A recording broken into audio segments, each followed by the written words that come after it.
बहुत समय पहले की बात है। विराटनगर नाम का एक राज्य था जिसमें रमा देवी नाम की एक गरीब महिला अपनी बेटी राधा और अपने सास ससुर और पति के साथ रहती थी। उसके परिवार की स्थिति बहुत ही दयनीय थी क्योंकि वह बहुत गरीब थे। उसके पति मजदूरी करते थे जिससे कि उनके भोजन का जुगाड़ हो जाता था।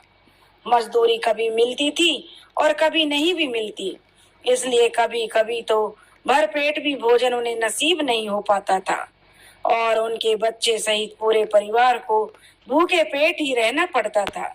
रमा देवी को अपनी भूख की चिंता तो नहीं होती थी, परंतु अपनी बेटी और वृद्ध सास ससुर को भूखा देखकर उसका दिल बहुत जोर जोर से रोता था। इसलिए वह भी समय निकालकर आस पड़ोस के घरों में कुछ ना कुछ काम करने के लिए चली जाती, जिससे उसकी कुछ आमदनी हो जाती थी। वह जंगल से लकड़ियां भी चुनकर लाती, पत्ते चुनकर लाती, जंगली फल फूल कंदमूल भी लेकर आती और कुछ बेच देती, कुछ अपने घर के काम में ले लेती। एक दिन रमा देवी जंगल में लकड़ियां चुन रही थी। लकड़ियां चुनकर उसने एक किनारे पर रख लिया। उसके बाद वह फल और कंदमूल की तलाश करने लगी जिससे वह अपने परिवार के भोजन के काम में ला सकती थी। उसने ले जाने के लिए फल और कंदमूल इकट्ठा किए और गट्ठर बांध लिया। अब वह कुछ औषधि वाले पौधे और उनकी पत्तियां और जड़ फूल इकट्ठे कर रही थी, क्योंकि औषधियों वाले पौधे और फल फूल इकट्ठे कर कर वह उस नगर के वैद्य जी को दे देती थी, जिसके बदले उसे वैद्य जी या तो अनाज दे देते थे या साथ ही उसके परिवार में यदि कोई बीमार हो जाता तो उसका इलाज वे बिना पैसे लिए कर देते थे। क्योंकि वह जड़ी बूटियां आदि जंगल से लाकर वैद्य जी को देती थी, तो इसलिए वे दवा के पैसे भी रमा देवी से नहीं लेते थे। वह जब भी वन में जाती, जंगल में जाती, तो औषधीय पौधों के जड़ी पत्ते और बूटे इकट्ठा करना नहीं भूलती थी वैद्य जी को देने के लिए। जड़ी बूटियों को खोजते हुए वह थोड़ी दूर जंगल में आगे निकल गई। तभी अचानक उसकी दृष्टि एक पेड़ के नीचे सो रहे एक युवक पर पड़ी। उसे बड़ा आश्चर्य हुआ, इस प्रकार राजसी वस्त्र पहने हुए यह अकेला युवक यहाँ क्यों सोया हुआ है। वह थोड़ी हिचकिचाती हुई सी उस युवक के पास तक गई। उसे उसकी स्थिति देखकर ऐसा लगा कि जैसे वह सामान्य नींद में नहीं है, उसे कोई समस्या है। उसने उसे हिलाकर उठाना चाहा, परंतु वह यूं ही पड़ा रहा। तब उसने उसे कुछ अधिक जोर से हिलाया और कहा, क्या बात है बाबूजी, अकेले जंगल में आप क्यों सो रहे हैं। परंतु वह अब भी यूं ही पड़ा रहा। अब वह बहुत घबराई। उसने युवक के नाक के पास हाथ रखा, लेकिन सांस तो चल रही थी। फिर उसका मुंह खोलकर देखा तो उसे लगा जैसे उसके दांत ऊपर नीचे कस के बंद हुए हैं। अर्थात वह युवक बेहोश था। वह कैसे वहां पर आया वह नहीं समझ पा रही थी। वह थोड़ी घबरा गई।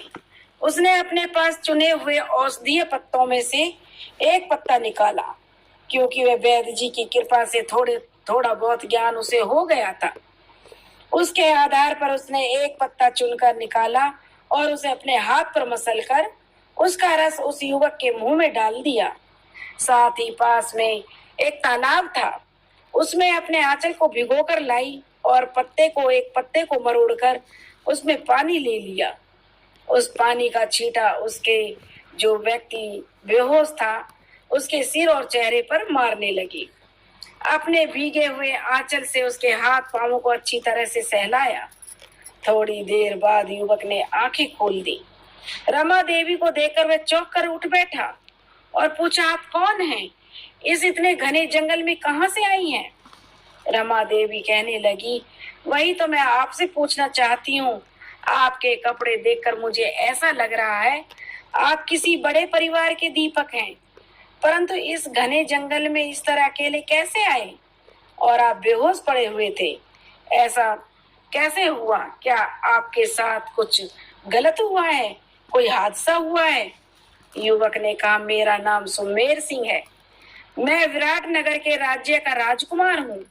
मैं यहाँ भ्रमण और शिकार के लिए अपने दोस्तों के साथ आया था, परंतु एक हिरण के पीछे मैं उसका पीछा कर रहा था और पीछा करने में लगा हुआ था कि मैं रास्ता भटक गया।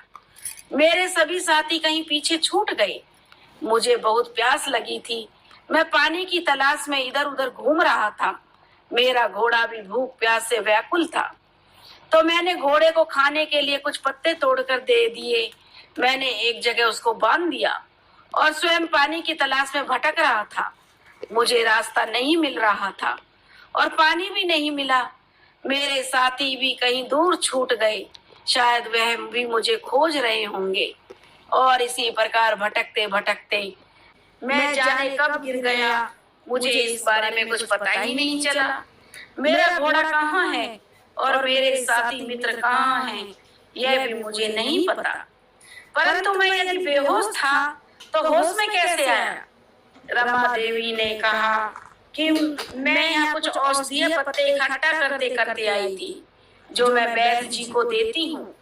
वैद्य जी की कृपा से मुझे थोड़ा बहुत औषधीय ज्ञान हो गया है, इसलिए मैंने आपको बेहोश देखकर एक औषधीय पत्ते को मसल कर आपके मुंह में डाला था, क्योंकि आप बेहोश थे और फिर सरोवर भी पास ही था।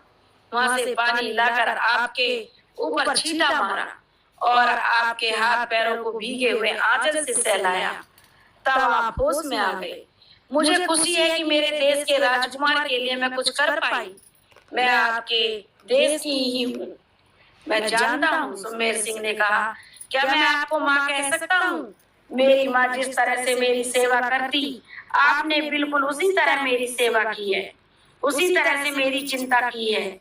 मेरी सेवा और चिंता करने के कारण आप मेरे लिए माँ समान हैं, मेरे लिए पूजनीय हैं। आपके कारण ही मैं स्वस्थ हो पाया हूँ, इसलिए मुझे अनुमति दीजिए कि मैं आपको माँ कह सकूं। रमा देवी बोली, भला मैं किस योग्य हूँ? मैं तो एक साधारण सी मजदूर गरीब महिला हूँ। यदि आप राजकुमार मुझे माँ कहेंगे तो यह तो मेरे लिए बहुत ही सौभाग्य की बात होगी। रमा देवी ने जो राजकुमार से कहा, परंतु आपके लिए तो यह ठीक बात नहीं होगी। अगर आप मुझ गरीब मजदूर महिला से माँ कहेंगे तो आपकी तो जग में हंसाई हो जाएगी। यदि आप गरीब मजदूर महिला को माँ कहें तो आपको तो बड़ी बड़ी परेशानियां झेलनी पड़ सकती हैं कि राजकुमार ने देखो किस गरीब को माँ कह रहा है। सुमेर सिंह कहने लगा, नहीं माँ, माँ तो सिर्फ माँ होती है, वह गरीब नहीं होती, वह कभी गरीब हो ही नहीं सकती, इसलिए मैं आपको माँ ही कहूँगा। क्या आप मुझे बाहर निकलने का रास्ता दिखा सकती हैं? रमा देवी बोली, क्यों नहीं, पहले तो आपके घोड़े को तलाश कर लो। मैं आपके घोड़े को तलाश करके अभी आती हूँ। सुमेर सिंह कहने लगा, मैं भी आपके साथ चलता हूँ। हम दोनों मिलकर आसानी से घोड़े को ढूंढ लेंगे, क्योंकि मुझे कुछ अंदाजा है कि मैंने अपने घोड़े को कहाँ बांधा था। रमा देवी और सुमेर सिंह दोनों मिलकर घोड़े की तलाश करने लगे। कुछ दूर चलने के बाद उन्हें घोड़े की हिनहिनाहट की आवाज सुनाई दी। आवाज की दिशा में जब वे दोनों पहुंचे तो देखा घोड़ा उन्हें बंधा हुआ दिख गया। वह भी बेचैन था, भूख प्यास से व्याकुल था।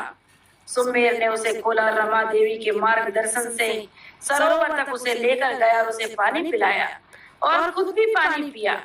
फिर पेड़ के कुछ ताजे पत्ते तोड़कर अपने घोड़े को खाने के लिए दिए। इसके बाद वे जंगल से बाहर निकलने के लिए चल पड़े।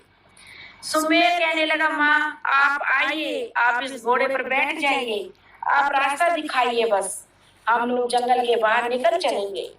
रमा देवी कहने लगी, राजकुमार मैं यहाँ औषधीय पौधों के अतिरिक्त लकड़ियां और कंदमूल भी इकट्ठा करती हूँ, जो थोड़ा आगे पेड़ के पास रखे हुए हैं, मुझे वह भी लेकर जाना है। तो आप घोड़े पर बैठे, मैं वह सारी सामग्री लेकर आपके आगे आगे चलती हूँ, आप मेरे पीछे पीछे आ जाइए, हम शीघ्र ही इस जंगल से बाहर निकल जाएंगे। सुमेर सिंह उसके पीछे पीछे चलने लगा, क्योंकि सुमेर सिंह घोड़े पर बैठा था। जहाँ लकड़ियां और कंदमूल फल इकट्ठा करके रमा देवी ने रखे थे, वहां पहुंचने के बाद उसने कहा, उस गट्ठर को अपने सिर पर रखा। तो राजकुमार ने कहा, माँ इतनी सामग्री लेकर आप पैदल कैसे जा सकेंगी? ऐसा करते हैं, सारी सामग्री हम घोड़े पर रख लेते हैं और हम दोनों पैदल चलते हैं। रमा देवी के बहुत समझाने पर भी सुमेर सिंह नहीं माना और वह घोड़े से उतरकर सारी लकड़ियां, फल, कंदमूल की गठरी को घोड़े पर रख दिया और स्वयं घोड़े की रास पकड़े रमा देवी के साथ साथ चलने लगा। रमा देवी, सुमेर सिंह दोनों साथ साथ चलते चलते जंगल से बाहर निकल आए और बाहर निकलकर नगर की सीमा में प्रवेश कर गए और वहां भी वे पैदल चलते हुए आगे बढ़ते रहे। रमा देवी राजकुमार से कहने लगी कि आप नगर की सीमा में प्रवेश कर चुके हैं राजकुमार, यहाँ से आपको राजमहल का रास्ता पता होगा ही, अब आपको जाने में कोई परेशानी नहीं होगी। सुमेर सिंह ने कहा, हाँ माँ, मुझे जाने में कोई परेशानी नहीं होगी, लेकिन मैं आपको आपके घर तक छोड़ने के बाद ही जाऊंगा। रमा देवी ने कहा, राजकुमार, मैं तो अपने घर जा सकती हूँ। सुमेर सिंह नहीं माना कि इतना अधिक सामान है, इसे आप कैसे ले जा सकती हैं, इसलिए मैं बिना आपको आपके घर छोड़े नहीं जाऊंगा। राजकुमार की जिद के आगे रमा देवी मान गई और राजकुमार उसके साथ साथ चलते चलते उसके घर तक पहुंच गया। आसपास के लोग सारे, उस राही और नगर के लोग जो थे, बड़े आश्चर्यचकित थे कि राजसी वस्त्र पहने हुए कुमार सा, जो कि राजकुमार है, वह रमा देवी जैसी महिला के साथ पैदल क्यों चला जा रहा है। ऐसा क्यों है कि वह उस रमा देवी के साथ है, परंतु किसी को भी कुछ पूछने की हिम्मत नहीं हुई। अपने घर पहुंचकर रमा देवी ने राजकुमार को बैठने के लिए आसन दिया। राजकुमार कहने लगा, माँ, आप घर पहुंच गई हैं, अब हमें जाने की आज्ञा दें।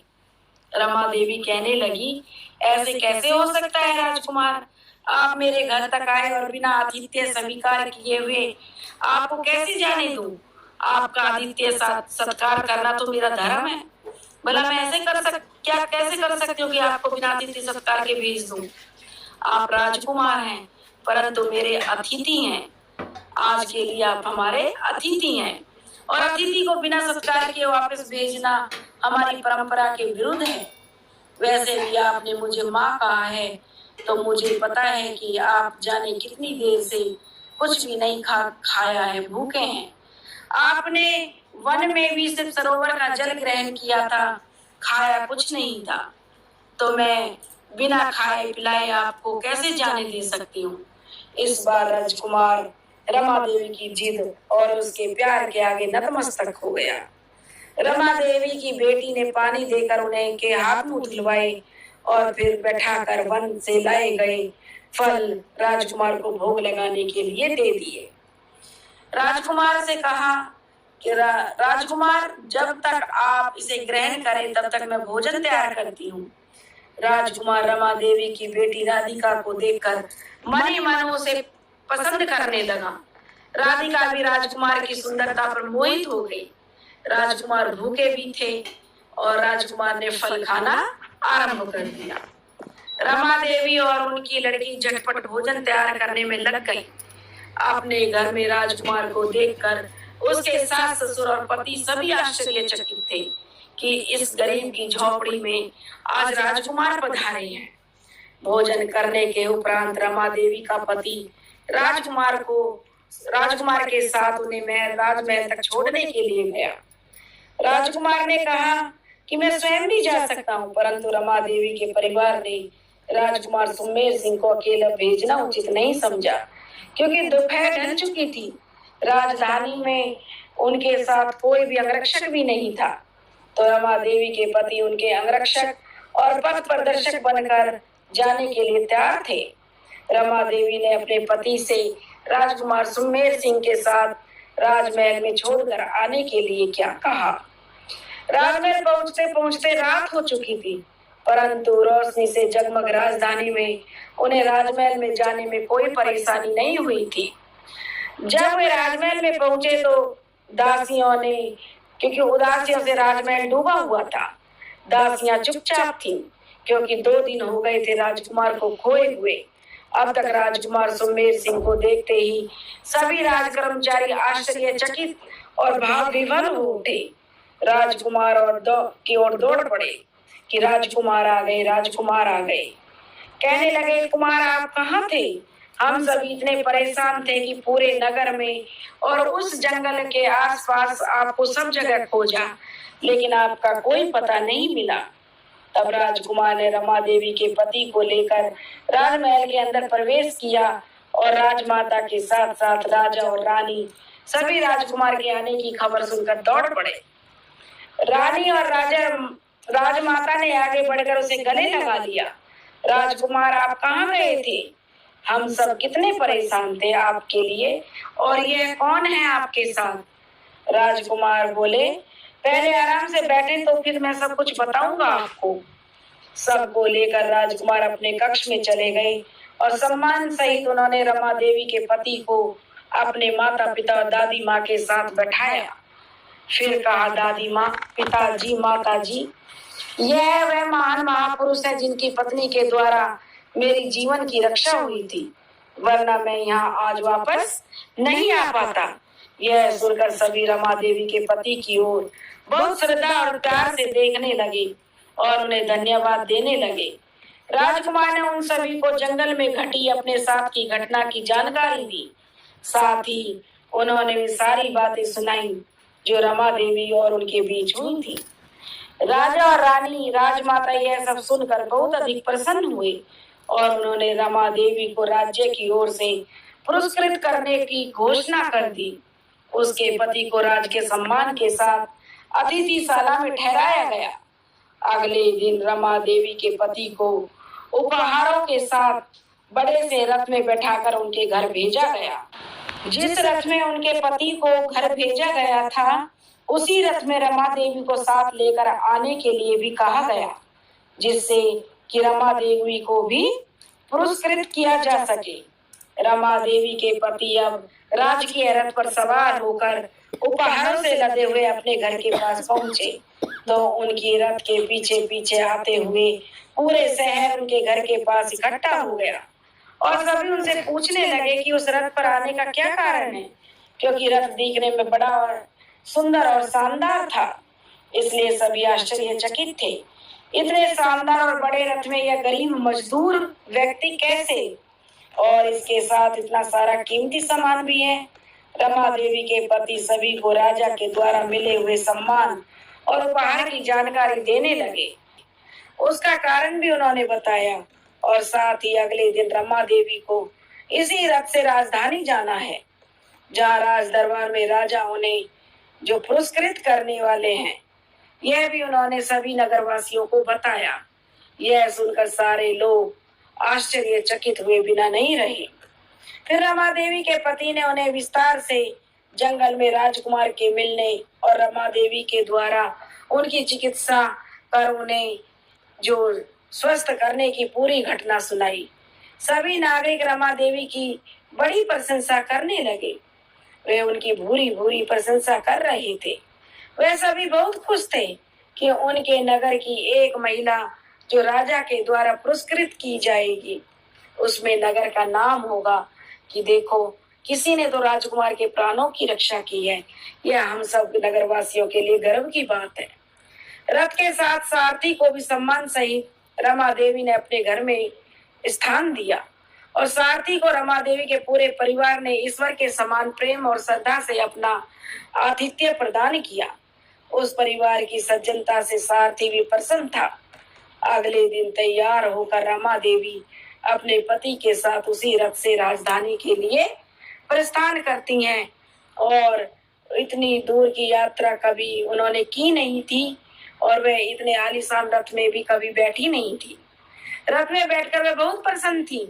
पूरे रास्ते का अवलोकन करते हुए प्रसन्नता पूर्वक सफर कर रही थी। सफर समाप्त हुआ, वे राज दरबार में पहुंची। राज दरबार में पहुंचने के बाद राजा ने स्वयं उठकर अपने सिंहासन से उठकर रानी जो रमा देवी थी, राजा रानी ने उनका बहुत स्वागत किया, उन्हें उचित स्थान प्रदान किया। इसके बाद राजा ने रमा देवी और उनके चिकित्सा ज्ञान की और मनुष्य मात्र की भलाई करने की उनकी भावना के संबंध में राजा ने राज दरबार को जानकारी दी। फिर यह भी बताया कि यदि रमा देवी उस समय राजकुमार की चिकित्सा नहीं करती और उन्हें यूं ही बेहोश छोड़कर चली जाती, तो आज राजकुमार जीवित नहीं आते। यह रमा देवी की समाज सेवा का ही फल है जो आज राजकुमार हमारे बीच में है, क्योंकि उन्होंने तो यह भी मालूम नहीं था कि वह जंगल में पड़ा हुआ है, वह युवक राजकुमार है। वह तो बेचारी पूरे दरबार में रमा देवी के स्वागत के लिए सभी उसके सम्मान प्रकट करने लगे, क्योंकि रमा देवी को तो यह भी मालूम नहीं था कि वह राजकुमार है। राजा ने रमा देवी को पुरस्कृत करते हुए उनसे पूछा, रमा देवी, हम चाहते हैं कि आप अपनी इच्छा से हमसे कुछ मांग ले। आप जो भी मांगे हम उसे देने में अपना सौभाग्य समझेंगे। रमा देवी महाराज से कहने लगी, आपने हमें पुरस्कृत करके हम पर जो उपकार किया है हम उसे कभी नहीं चुका पाएंगे। हम तो अपनों आपको इस योग्य भी नहीं मानते, और बची कुछ मांगने की बात, तो हम आपसे क्या मांगे। हमने तो कुछ भी जो किया है, राजकुमार की जान बचाई है, वह अपना कर्तव्य समझकर किया। राजकुमार के स्थान पर यदि कोई और भी होता तो हम उतनी ही सेवा उनकी करते। हम गरीबों के पास होता ही क्या है महाराज। महाराज ने कहा कि महाराज उसकी बात सुनकर बड़े खुश हुए। उसने कहा, लेकिन फिर भी हम चाहते हैं आप हमसे कुछ मांगे, इसलिए हम आपसे हमसे कुछ अवश्य मांगिए। रमा देवी, आपकी इच्छा पूरी करके हमें बहुत खुशी प्राप्त होगी। हमारी खुशी के लिए आप हमसे कुछ मांग ले। रमा देवी कहने लगी, महाराज आप इतना आग्रह कर रहे हैं तो मैं आपसे एक वस्तु मांगना चाहती हूँ, क्या आप दे सकेंगे? पहले वचन दें कि जो मैं कुछ मांगू आप देंगे। राजा कहने लगे, आप मांगो तो सही, यदि हमारे वश में हुआ तो हम अवश्य देंगे आपको। रमा देवी कहने लगी, महाराज दिवाली आने वाली है, मैं चाहती हूँ इस दीपावली के 3 दिन पूरे राज्य में किसी के घर भी एक दीपक नहीं जले, ना ही आपके राजमहल में। मैं सिर्फ अपने घर में दीपक जलाना चाहती हूँ, यदि आप दे सके तो मुझे यह वचन दे। राजा कहने लगे, आप ये क्या मांग रही हैं? दिवाली में अंधकार को दूर करने के लिए, कण कण में प्रकाश भरने के लिए सभी दीपक जलाते हैं, और आप दीपक जलाने से मना कर रही हैं। रमा देवी कहने लगी, सोच लीजिए महाराज, आपने वचन दिया है कुछ मांगने का, तो यही कि आप कुछ मांग लो। तो मैं मांगना चाहती हूँ, तो मैं यही मांगना चाहती हूँ, अगर आप दे सकते हैं तो दे दीजिए, नहीं तो आपका वचन झूठा है। मुझे यह वचन दीजिए कि दिवाली के 3 दिन, धनतेरस, रूप चतुर्दशी और दीपावली को सिर्फ मेरे घर में दीपक जलेगा, पूरे राज्य में और कहीं भी नहीं जलेगा। यदि नहीं दे सकते तो कोई बात नहीं, मैं मान लूंगी आपने मेरी इच्छा पूरी नहीं की। रमा देवी की अनोखी इच्छा सुनकर उनके पति भी आश्चर्यचकित थे। उनकी समझ में नहीं आ रहा था कि आखिर यह क्या मांग रही है और क्यों, जबकि राजा से यदि वह चाहती तो अतुल धन संपदा मांग सकती थी, परंतु वह सब छोड़कर ये कैसी मांग रख रही है।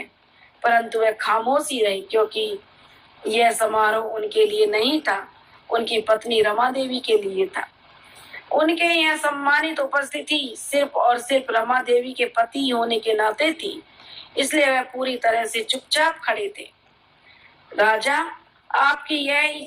कहने लगे कि आपकी यही इच्छा है, तो हम आपको वचन देते हैं कि इस दीपावली पूरे राज्य में आपके घर के अतिरिक्त कहीं भी कोई दिया नहीं जलेगा। हमारे राजमहल में भी नहीं, किसी भी घर नगर में किसी के भी घर नहीं जलेगा, किसी कर्मचारी के घर भी नहीं जलेगा। हम ऐलान कर देंगे कि दीपावली के 3 दिन पहले कोई भी अपने घर में कोई दीपक नहीं जलाए, सिर्फ रमा देवी के घर में दीपक जलेगा। वह चाहे उतने दीपक जला सकती है, से संपूर्ण राज्य अंधकार में रहेगा। यह कहते हुए राजा ने सभा में घोषणा कर दी। अपने मंत्रियों को इसकी मुनादी पूरे राज्य में करवा देने का आदेश दिया। राजा की आज्ञा का पालन हुआ। रमा देवी राजा से यह वचन पाकर बहुत खुश हुई। अपने अन्य पुरस्कार और उपहारों के साथ राजकीय रथ में सवार होकर वापस अपने घर अपने पति के सहित आ गई। रमा देवी और उसका परिवार मिलकर दीपावली की तैयारी करने लगे। इस बार वे बहुत खुश थी, क्योंकि उन्हें पुरस्कार भी मिले थे और राजा से वचन भी मिला था, वह पूरे राज्य में किसी के घर में दिया नहीं जलाया जाएगा दिवाली के 3 दिन। परंतु रमा देवी के परिवारजन उनकी इस मांग पर बड़े हैरान थे कि उन्होंने ऐसी मांग क्यों की। पूरे राज्य के अंधकार में रहने से कितना बुरा लगेगा, उससे भी दीपावली के दिन, यहाँ तक कि राजमहल में अंधकार रहेगा। उधर राजा ने अपने वचन का पालन किया और पूरे राज्य में मुनादी करवा दी कि सबके घर अंधेरे में रहेंगे। पूरे राज्य के लोग बड़े हैरान थे, आश्चर्यचकित थे कि राजा की इस घोषणा से, कि राजा ने कैसी घोषणा कराई है। परंतु राजा की आज्ञा थी, इसलिए सब उसका पालन करना ही था। किसी में इतनी हिम्मत नहीं थी कि वो राजा से पूछ सके। अब इसका पालन किया भी। चर्चे तो बहुत हुए, गली गली नुक्कड़ चौराहे राजा की घोषणा का विरोध भी हुआ, परंतु किसी को विरोध काम नहीं आया और राजा की आज्ञा का पालन करना पड़ा। रमा देवी के परिजनों ने उससे जानने का बहुत प्रयास किया, आखिर उनकी इस मांग के पीछे कारण क्या था। उन्होंने कुछ भी नहीं बताया और प्रतीक्षा करने के लिए कहा कि आप कुछ दिन प्रतीक्षा करें, समय आने पर आपको सब पता चल जाएगा। दीपावली के दिन की प्रतीक्षा रमा के परिवार वाले करने लगे। आज दीपावली का पहला दिन था, अर्थात धनतेरस का दिन था। दिन भर तो राज्य में बहुत रौनक रही, परंतु शाम होते ही सारा रौनक समाप्त हो गई, क्योंकि अंधेरा छाया था पूरे क्षेत्र में। रोशनी किसी को करने का ऐलान नहीं था, एक भी दीपक जलाना नहीं था, क्योंकि राजा की आज्ञा थी। इसलिए सभी दुकानों से लेकर हर घर मकान सब कुछ बंद था। सभी के अंधेरे में कमरे, जो अंधेरे घर थे, घरों में अंधेरा था। रमा देवी के घर के अंदर बाहर सभी तरफ दिए जल रहे थे, जगमग रोशनी चमक रही थी। रमा देवी अपने घर में थी। शाम हुई, फिर थोड़ी देर में रात हो गई, रात भी बढ़ने लगी। अचानक रमा देवी के दरवाजे पर छम छम की आवाज आई और दरवाजा खटखटाया गया। रमा देवी की सासू माँ दरवाजा खोलने के लिए जाने लगी तो उन्होंने हाथ पकड़कर उन्हें रोक दिया और भीतर से पूछा, कौन है। बाहर से आवाज आई, मैं लक्ष्मी हूँ, दरवाजा खोलो, मुझे अंदर आने दो, मैं तुम्हारे घर में आना चाहती हूँ। रमा देवी ने पूछा, बेटी बनकर आई हो या बहू बनकर। बाहर से आवाज आई, रमा देवी से कहा कि मैं बेटी बनकर। फिर रमा देवी ने कहा कि फिर तो वापस चली जाओ, यदि बहू बनकर आओगी तभी प्रवेश मिलेगा। इसके बाद बाहर शांति छा गई। उसके बाद तो रमा देवी के घर में भी खुसर फुसर शुरू हो गई। उनके सास ससुर पति पूछने लगे, आखिर इस बात का मतलब क्या है। अरे लक्ष्मी जिस रूप में भी है उसका स्वागत करना चाहिए। हम इतने गरीब हैं, अक्सर 2 समय का भरपेट भोजन नहीं मिलता और तुमने लक्ष्मी को बाहर से ही लौटा दिया। परंतु रमा देवी ने उन्हें शांत किया और कहा कि बेटियां तो ससुराल चली जाती हैं, पर बहुएं हमेशा रह जाती हैं, इसलिए मैंने उन्हें बहू के रूप में आने के लिए कहा है। जब तक लक्ष्मी बहू बनकर नहीं आएंगी हम उन्हें प्रवेश नहीं देंगे। रमा देवी के कहने पर अब सभी शांत हो गए और उनके क्रियाकलाप को देखने के लिए तैयार हो गए।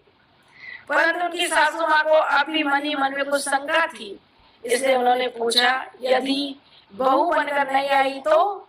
रमा देवी सोचेंगे तब की तब, अभी तो 2 दिन और बाकी हैं, बस आप शांत रहिए, आप बीच में मत बोलिएगा। दिन भर आप लोगों को जो करना वह करिए, परंतु शाम होने के बाद कोई भी घर से बाहर जाने के लिए दरवाजा नहीं खोले। दरवाजा मैं खोलूंगी तभी खुले दरवाजा, तभी शांत। सभी उसकी बात मान ली और सब शांत हो गए।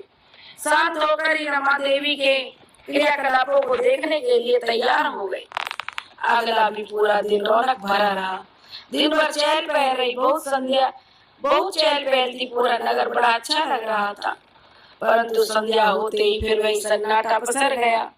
किसी के घर में एक दीपक भी नहीं जला था, सिर्फ रमा देवी के घर में दीपक जले हुए थे, क्योंकि अंधेरा छाने लगा था और धीरे धीरे अंधकार ने पूरे राज्य में भी पसर गया। सभी अपने अपने घरों में बंद हो गए। सभी जनों का रात्रि का भोजन भी संध्या होने से पहले ही हो जाता था, क्योंकि रात के अंधेरे में भोजन कैसे करते। खाना पकाना, खाना खाना भी नहीं हो पाता अंधेरे में। इसलिए सभी ने रात्रि के समय सभी काम सूरज के प्रकाश में रहते हुए पूरे नगरवासियों ने अपने काम कर लिए और अपने अपने घरों में कैद हो गए। एक रमा देवी का घर था जो फिर से रोशनी से नहाया हुआ था। दीपक जगमग जगमग चमक रहे थे और इसी झिलमिलाहट में दृष्टिगत हो रही थी आज फिर पायल की रुनझुन। साथ में दरवाजा खटखटाया गया और इस बार रमा देवी के परिवार के किसी भी व्यक्ति ने कुछ पूछने या दरवाजा खोलने के लिए जाने का प्रयास नहीं किया। रमा देवी बंद दरवाजे के निकट बैठी थी। उसने पूछा, कौन? बाहर से आवाज आई, मैं लक्ष्मी हूँ, दरवाजा खोलो, मैं तुम्हारे घर आना चाहती हूँ। रमा देवी कहने लगी, बहू बनकर आई हो या बेटी बनकर? बाहर से पुनः आवाज आई, बेटी, मैं तुम्हारे प्यारी प्यारी बेटी बनकर रहूंगी, मुझे अपनी बेटी बनाकर रखना। रमा देवी कहने लगी, नहीं, तुम वापस जाओ, यदि बहू बनकर आओगी तभी मैं तुम्हें प्रवेश मिलेगा मेरे घर में, नहीं तो मैं तुम्हें नहीं आने दूंगी। और बाहर से आती आवाज पुनः बंद हो गई। आज रमा देवी ने किसी से कोई प्रश्न नहीं पूछा, न ही रमा देवी से किसी ने कोई प्रश्न किया। अगला दिन दीपावली का था। राज्य में सब लोगों ने दिन के समय में पूजा उपासना कर ली थी, भोजन कर लिया था और जिसका छूटा उनका तो रह ही गया, क्योंकि अंधेरे में कोई कैसे भोजन करता। अब संध्या होने के बाद पूरे नगर में अंधेरा छा गया। रमा देवी के घर में बस रोशनी फैली हुई थी। दीपों की रोशनी जगमग जगमग, दीपावली तो वहीं पर थी। लक्ष्मी माता आई, पूरे नगर में घूमी, लेकिन उन्हें कहीं भी रोशनी नहीं मिली। रमा देवी के दरवाजे पर पुनः रुनझुन की आवाज के साथ लक्ष्मी माँ आई। रमा देवी का क्योंकि वहीं पर उजाला था, वहीं पर दीपक जले हुए थे। रमा देवी का दरवाजा लक्ष्मी जी ने खटखटाया। रमा देवी ने फिर से कहा, वही सवाल पूछा, कौन हो? बाहर से आवाज आई, मैं लक्ष्मी हूँ, दरवाजा खोलो, तुम्हारे घर में आना चाहती हूँ, क्योंकि पूरा शहर अंधेरे में डूबा हुआ है, सिर्फ तुम्हारे घर से रोशनी आ रही है। रमा देवी का प्रश्न फिर आज भी वही था, बहू बनकर आई हो या बेटी बनकर? इस बार बाहर से आवाज आई, ना, आज मैं बहू बनकर आई हूँ, क्योंकि मैं जानती हूँ बेटी बनकर आऊंगी तो तुम दरवाजा नहीं खोलोगी। मैं 3 दिन से देख रही हूँ, पूरा राज अंधेरे में है, सिर्फ इसी घर में रोशनी है। अब मुझे इस घर में आना ही है, तो जिस रूप में तुम मुझे स्वीकार करोगी उसी रूप में मैं आई हूँ, मैं बहू के रूप में आई हूँ। अब रमा देवी ने झट से आगे बढ़कर दरवाजा खोल दिया और द्वार पर खड़ी 16 श्रृंगार सजी हुई लक्ष्मी के चरणों में सिर नवाकर उन्हें सादर प्रणाम किया और अपने घर में प्रवेश कराया और कहा, माँ आपका स्वागत है, मुझसे जो भी भूल हुई उसे क्षमा करें। अपनी इस नादान पुत्री को मतलब इसे कोई पूजा पाठ का ज्ञान नहीं है, इसे मूर्ख समझकर माफ कर दें। हम कठिन परिश्रम करते हैं पूरा परिवार मिलकर, फिर भी 2 समय का भोजन का जुगाड़ हम नहीं कर पाते। आप हम पर युगों युगों तक कृपा बनाए रखें और मेरे परिवार के सभी लोगों को सद्बुद्धि भी दें। मैं आपसे प्रेम से रहें, आपस में प्रेम उनमें रहे, किसी जरूरतमंद की खुले दिल से पूरी सहायता करें और दरवाजे पर आए हुए किसी को भी राई बटोरी को कभी भी भोजन आश्रय देने में हिचकिचाहट का अनुभव ना करें। इन सब कार्यों के लिए उन्हें कभी अपने ऊपर घमंड नहीं करना चाहिए। वे सदा आपकी तरह कोमल हृदय बने रहे।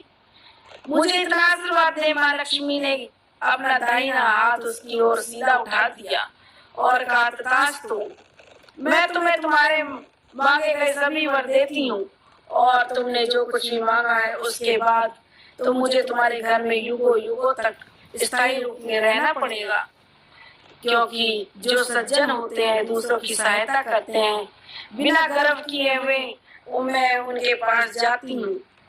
तुमने भी राजा से यह वचन लिया कि दीपावली के 3 दिन कहीं भी दिए नहीं जलेंगे। तुम्हारी सद्भावना के कारण मिले, वरना राजा ऐसा वचन कभी भी किसी को नहीं देते। और मैं भी तुम्हारे बार बार वापस करने लगी, तुम्हें वापस भेजने लगी, पलट कर तुम्हारे घर आती रही। तुम्हारे सद्विचारों के कारण ही मैं बार बार लक्ष्मी जी कहने लगी, मैं बार बार तुम्हारे घर आ रही हूँ, वरना मैं जिसके दरवाजे से एक बार लौट जाती हूँ वहाँ दोबारा नहीं जाती।